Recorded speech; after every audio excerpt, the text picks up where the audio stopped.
Chers amis, bonjour, ici Paul Meunier, postdocteur en biologie pour La Science te parle. Aujourd'hui, dans l'actualité de la semaine, un sujet extrêmement important, c'est la recherche dans un monde chaotique à cause du réchauffement climatique. C'est important ça. Et je vais vous lire et commenter une tribune qui était parue dans Le Monde, qui a été publiée dans Le Monde le 28 juin 2022, et qui a pour titre « Les chercheurs auraient un impact plus significatif en amplifiant leur médiation auprès de la société ». Cette tribune, pour moi, fait écho à une tribune un peu plus ancienne qui date du 11 mai 2022 du collectif Efficient. Ce sont des jeunes étudiants et chercheurs des écoles normales supérieures et qui avait pour titre « Alignons notre pratique scientifique sur les enjeux impérieux de ce siècle ». Vous devez savoir que le collectif Efficient se viendra discuter sur la chaîne. J'ai rendez-vous avec eux le 19 juillet, donc j'essaierai de sortir la vidéo pour fin juillet, où on va discuter de leur tribune et donc de l'avenir de la recherche scientifique selon leur point de vue et le mien, dans un monde chaotique, c'est-à-dire dans un monde en plein changement climatique. La tribune que je vais vous lire là, donc qui date du 28 juin, qui a une semaine, va moins loin que la tribune de l'efficience. Je trouve que la tribune de l'efficience est un peu mieux construite. Mais on en parlera le 19 juillet. Là, je veux vous lire celle-ci et je vais vous la commenter. C'est un sujet extrêmement important, vraiment, la recherche dans un monde chaotique et dans un monde où il y a un réchauffement climatique. Donc, c'est important d'avoir ce genre d'actualité aussi. Alors, elle a été écrite par Jean Colcombet, qui est directeur de recherche en biologie végétale au sein de l'Institut des sciences des plantes Paris-Saclay. La tribune. Changement climatique, crise énergétique, etc. Jean Colcombet, je suis désolé si je prononce mal, directeur de recherche en biologie végétale, s'interroge sur le rôle de la recherche dans les années à venir et la nécessité de l'inscrire dans les défis annoncés. Et je dois vous avouer qu'on se pose tous la même question, en tout cas les chercheurs. L'humanité, à l'heure de l'Anthropocène, voit année après année l'éventail de ses choix se refermer. D'une part, les changements climatiques sont en passe de rendre une partie de la planète inhabitable à l'horizon d'une vie humaine.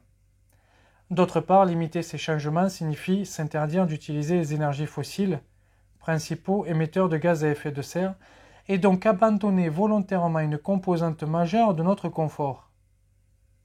Je vous montrerai dans une vidéo bientôt que les citoyens ne sont pas prêts à faire ça.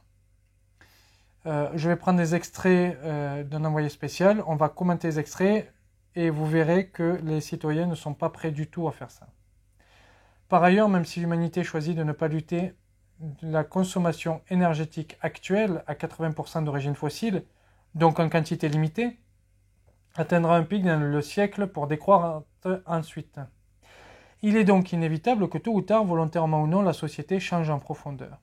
Alors, je ne connais rien au pic pétrolier, gazier, etc. Je présume qu'il a raison, on va faire l'hypothèse qu'il a raison. Qu'est-ce qu'il nous dit ici? On aura moins d'énergie. Donc, il va falloir s'organiser autrement. Là, il parle bien évidemment de la société, mais vous allez voir, il va parler de la recherche. Moins d'énergie, s'organiser autrement, sans doute avoir moins de confort. Et l'un des conforts, quelque part, c'est le temps que l'on peut procurer à la recherche. La recherche scientifique moderne est chargée d'appréhender le monde et d'éclairer les possibles.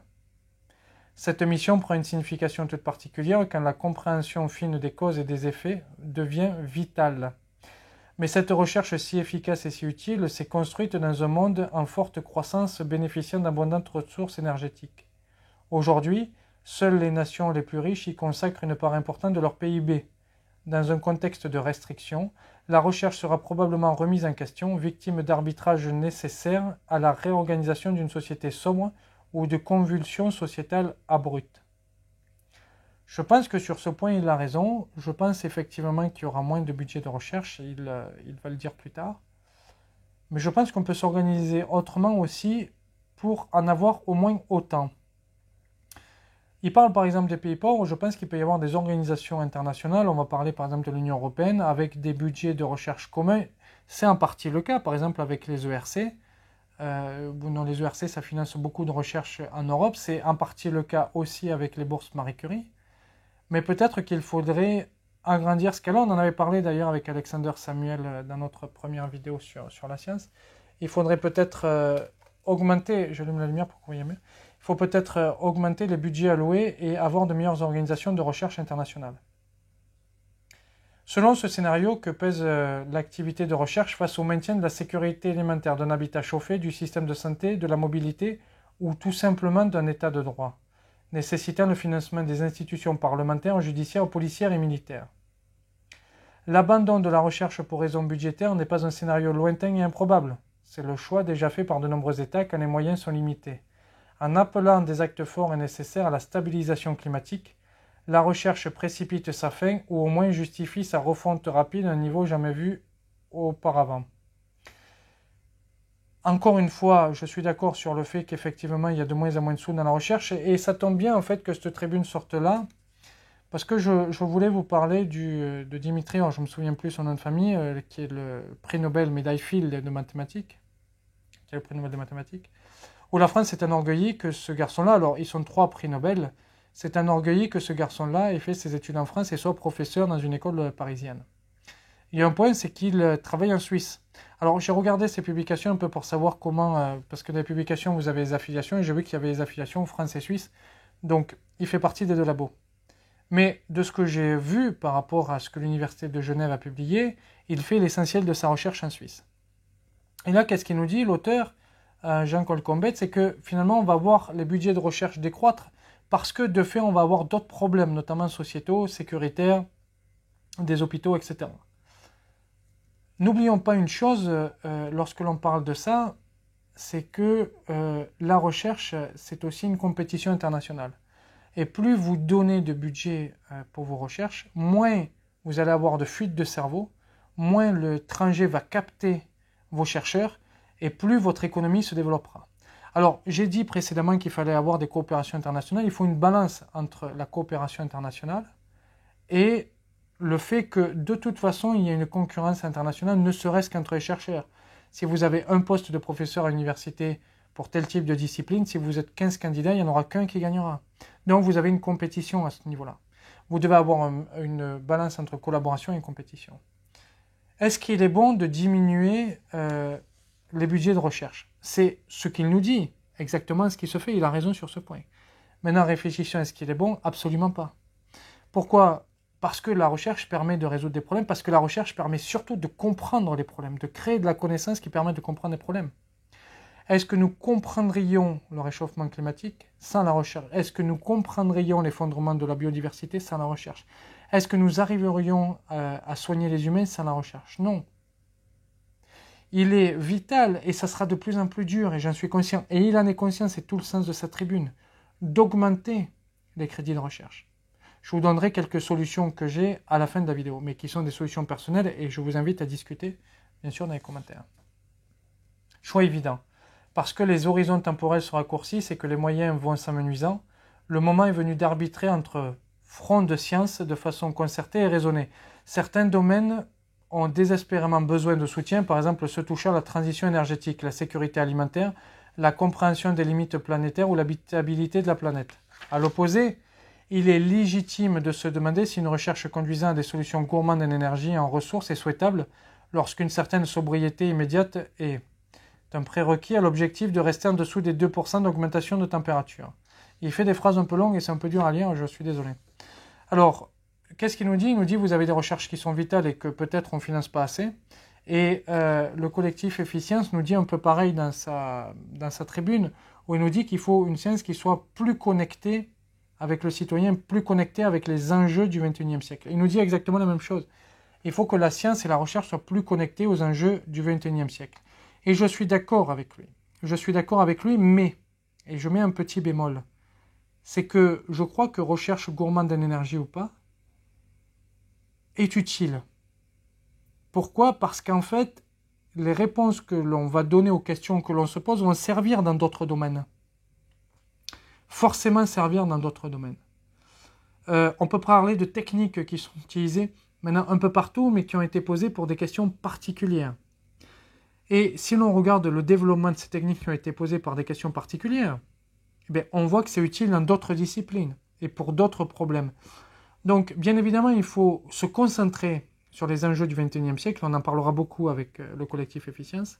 Mais il faut aussi penser que d'autres types de recherches qui paraissent moins vitales apportent des solutions, apportent des concepts, apportent des connaissances aux recherches qui paraissent vitales.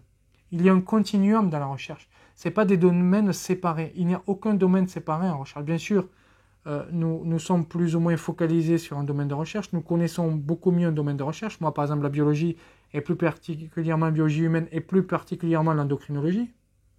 Mais c'est un continuum, la recherche. Et ça, c'est important. Quel sens peut avoir le développement de traitements onéreux contre les maladies du grand âge si la sécurité alimentaire est menacée? Par ailleurs, consacrer des moyens importants des programmes scientifiques très fondamentaux sans retombées prévisibles à court ou moyen terme peut être considéré comme une distraction. Est-ce que par exemple le maintien d'une station spatiale est vraiment une nécessité pour affronter l'avenir?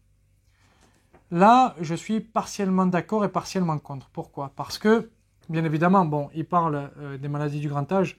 Comme je travaille sur le domaine cardiovasculaire et que ça touche essentiellement des gens plus âgés, en tout cas qui ont plus de 50 ans pour la grande majorité, j'ai l'impression qu'on parle un peu de moi et je vais défendre ma recherche. Mais le point n'est pas là. Le point, c'est de dire, ce qui me gêne, et on en avait discuté d'ailleurs avec ceux qui ont écrit, les jeunes qui ont écrit la tribune d'efficience, puisque avant qu'ils publient la tribune, je l'avais lu et j'avais donné quelques commentaires, c'est le point prévisible à court ou moyen terme. Je n'aime pas ça, en fait. Je n'aime pas ce genre de vision-là. Pourquoi? Parce que, je dis toujours, la recherche, c'est le temps long. Je vais prendre cet exemple-là. Je suis en train de lire « Réaliser l'impossible » d'Albert Bourla, qui est le président de Pfizer, et il raconte comment ils en sont arrivés au vaccin ARN contre le SARS-CoV-2. Dans ce livre, il nous explique d'où ils sont partis, la technologie qu'ils avaient avant, comment ils ont refondé l'entreprise, etc., et on voit que c'est le temps long. Moi, je vous avais parlé dans les vidéos en vous disant, mais vous savez, le vaccin, il n'est pas sorti comme ça. Il y avait déjà eu des recherches sur le SARS-CoV-1, etc. Alors, eux, ils disent qu'ils ne sont pas partis du SARS-CoV-1, mais du MERS et d'un autre virus. Donc, en fait, ils ont commencé les recherches un peu là-dessus. On est en 2011-2012 pour sortir un vaccin en 2020. Donc, on voit que c'est le temps long. Ce que je veux dire, c'est que vous ne pouvez pas dire, il faut que ce soit à court ou moyen terme. Parce que la recherche, c'est tellement un temps long que parfois, des recherches les plus fondamentales possibles, et où on se dit, mais en fait, ça sera qu'à long terme qu'on verra les choses, vont vous permettre d'avancer beaucoup plus vite à un certain moment. Et typiquement, le vaccin ARN, c'est exactement ça. C'est-à-dire qu'il y avait des recherches beaucoup plus longues sur l'ARN messager, etc., qui sont des recherches fondamentales, la compréhension de l'ARN messager, tout ça. Mais au moment où vous avez une crise sanitaire majeure, c'est parce que nous avons ces connaissances-là sur le long terme, parce que nous avons les techniques sur le long terme, que nous pouvons aller plus vite. Et c'est exactement ce qui est raconté dans ce livre. Je précise que je ferai une vidéo sur le livre seulement pour les gens qui soutiennent la chaîne. Parce qu'il y a aussi des vidéos privées qui sortent ici. Donc si vous voulez soutenir la chaîne, vous avez le lien en description. Précisant que vous pouvez maintenant, vous avez le bouton rejoindre, je l'ai mis. Donc pour pas cher, vous pouvez recevoir aussi des vidéos privées. Mais c'est toujours important de financer la chaîne. Je suis désolé pour ça, mais tout le monde vous le dit. Mais voilà. Donc je n'aime pas, si vous voulez, ce genre de notion en disant court ou moyen terme. Assurément, un programme de recherche dans un domaine particulier apporte parfois de façon inattendue des solutions à des problèmes qui ne paraissent pas liés. C'est exactement ce que je viens de vous dire. Mais la probabilité de trouver ces solutions est logiquement bien plus forte quand ce sont des buts à atteindre. Certes, des arbitrages s'imposeront bientôt comme des évidences, car plus la crise environnementale et son cortège de crises économiques et sociales affecteront nos sociétés, plus des budgets déclinants seront attribués à l'acquisition de connaissances opérationnelles pour affronter ces crises. Mais le rythme de cette réorientation détermine nos marges de manœuvre futures. Je suis entièrement d'accord avec lui, avec ce qu'il dit, c'est-à-dire qu'effectivement, à un moment donné, on risque d'être bloqué si on ne change pas la science maintenant et la façon dont on la finance, la façon dont on la publie, et c'est pour ça que la tribune d'efficience est très intéressante parce qu'ils insistent sur ces points-là. Je suis d'accord avec lui, c'est soit on change maintenant la façon de procéder en recherche, la façon de la financer, soit on va dans le mur. Et là, il nous le dit, on va dans le mur. Et là, je suis entièrement d'accord avec lui. Là où je ne suis pas d'accord, c'est de dire, quelque part, c'est pas très grave pour la recherche à long et moyen terme, mais je vous l'ai dit plus tôt. Solution déjà obsolète. Idéalement, il nous faudrait collectivement repenser les axes d'une recherche appelée à se rétrécir selon une grille bénéfice-coût pour l'humanité en situation d'urgence, et se donner des missions claires qui, osons le dire, pourraient être largement finalisées. Enfin, le rôle du chercheur d'aujourd'hui se situe aussi au-delà de son domaine d'expertise spécifique. Les décisions à prendre pour offrir une possibilité de survie à l'humanité sont largement connues. Il s'agit de planifier une décarbonation à marche forcée des activités humaines compatible avec la protection de la biodiversité et la réhabilitation de l'environnement, le tout en maintenant le contrat social.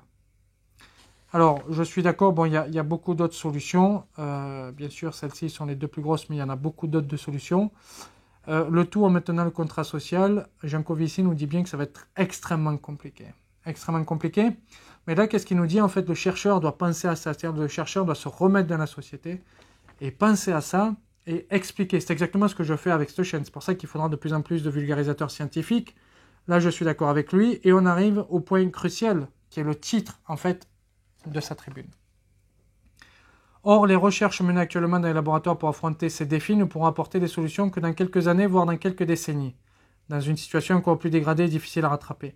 Les chercheurs pourraient avoir un impact plus significatif s'ils décidaient d'amplifier leur médiation auprès de la société de manière à faire comprendre les données scientifiques par le plus grand nombre et faciliter l'acceptation de l'urgence des efforts nécessaires. Alors là, je suis 100% d'accord avec lui. Je suis 100% d'accord avec lui. C'est en effet un passage obligé pour enclencher les décisions politiques difficiles, mais nécessaires à la préservation du bien commun. Mais nous aurons besoin des efforts convergents de tous les citoyens de bonne volonté pour résoudre la dissonance cognitive actuelle qui empêche des réponses à l'échelle des drames annoncés. Alors, il y a un article du Monde d'ailleurs qui est paru aujourd'hui sur la dissonance cognitive dont il parle, qui montre qu'en fait c'est faux. Alors je vous ferai peut-être un truc sur une vidéo sur Starting, mais je veux d'abord voir les sources de l'article pour lire d'abord les sources plutôt que juste l'article. Alors je suis d'accord avec lui.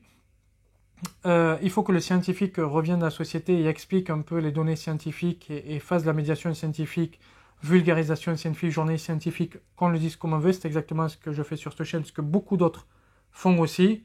Par exemple, on a créé le collectif Verinfo Covid avec Michael, enfin on a créé surtout Michael qui nous a poussé pour le créer, avec Alexander, etc. Donc l'ONI, on est nombreux à vouloir faire ça, à vouloir faire cette médiation scientifique. C'est d'ailleurs un métier, Tania Louis le martèle, c'est un métier, la médiation scientifique.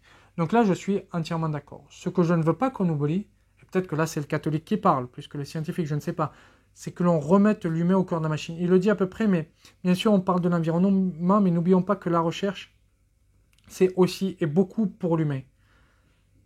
Et ça, c'est important. Ça, c'est important. J'ai eu une discussion avec Samy hier, qui est un chercheur en histoire, et la vidéo sortira un peu plus tard, qui parlait des historiens et on a parlé beaucoup de méthodologie dans la recherche historique, etc. Et il nous a sorti une phrase d'un historien, alors je ne peux pas la dire comme ça de mémoire, parce que je ne l'ai pas lu, je l'ai écouté. Mais en gros, il dit que l'historien, finalement, quand il fait ses recherches, il apprend aussi sur lui-même. Et c'est vrai pour le chercheur, j'allais dire, partout. Et c'est là où je vous dis qu'il faut remettre l'humain au cœur, c'est que la recherche, elle est humaine. La recherche, elle est faite pour l'humain et pour ceux qui n'est pas humain. Mais si on n'a pas cette donnée-là, et c'est pour ça que l'histoire des maladies, je trouve ça un peu dommage, si on décide un jour de supprimer un certain nombre de recherches sur des maladies, même de grand âge, parce qu'on oublierait un peu le facteur humain dans la recherche. On oublierait aussi le pourquoi l'humain est fait. Pourquoi la recherche est faite. Pas l'humain, pardon, la recherche est faite. La recherche est au service de l'humain, de la société. Donc, je suis, on va dire, à 90% d'accord avec cette tribune. Je pense qu'il manque un certain nombre de points et je vous ai indiqué un petit peu mes impressions. Maintenant, comment on peut faire pour financer la recherche sans qu'il y ait de baisse de moyens dans un monde chaotique? Je le dis assez souvent, alors c'est une idée générale, bien évidemment, et il faut la détailler, mais c'est de faire travailler le privé et le public ensemble. C'est de faire travailler le privé et le public ensemble. On ne peut pas se passer aujourd'hui de faire travailler le public et le privé, et je crois qu'il ne faut plus distinguer la recherche publique de la recherche privée. Dans des cas comme ça, lorsqu'il y a la Covid, alors dans ce livre, il nous dit que la recherche pour Pfizer, ça a coûté, ils ont investi 686 millions de dollars pour avoir le vaccin ARN messager contre SARS-CoV-2. Le public peut difficilement mettre cette somme-là. Le privé le met, le public peut difficilement, mais bien sûr, il y a des risques lorsque vous êtes en privé que vous voulez sortir ça. Si vous avez moitié privé, moitié public, les deux peuvent le mettre plus facilement et ça avancera beaucoup plus vite. Il faut qu'il y ait une connexion très forte entre le public et le privé et qu'on arrête de faire cette distinction public-privé. Et ça veut dire, et ça le collectif Efficience le dit, qu'il faut peut-être revenir sur cette notion de publish or perish et qu'il y ait des passerelles beaucoup plus faciles entre l'académique et le privé, que les gens puissent aller de l'un à l'autre. Alors certains vont me dire qu'il y a des conflits d'intérêts, bien sûr, il faut qu'il y ait des organisations qui regardent un peu ces conflits-là et des possibilités de conflits. Il faut que les chercheurs soient honnêtes, mais dans la grande majorité, contrairement à ce que disent les désinformateurs, nous sommes honnêtes. C'est une passion, la recherche, avant d'être un métier. Et puis Samy, hier, quand on a parlé de la recherche en histoire, nous l'a bien dit. Enfin, vous le verrez plus tard, mais il a bien dit, c'est une passion, la recherche. Donc, on peut difficilement être corrompu, on peut difficilement être malhonnête.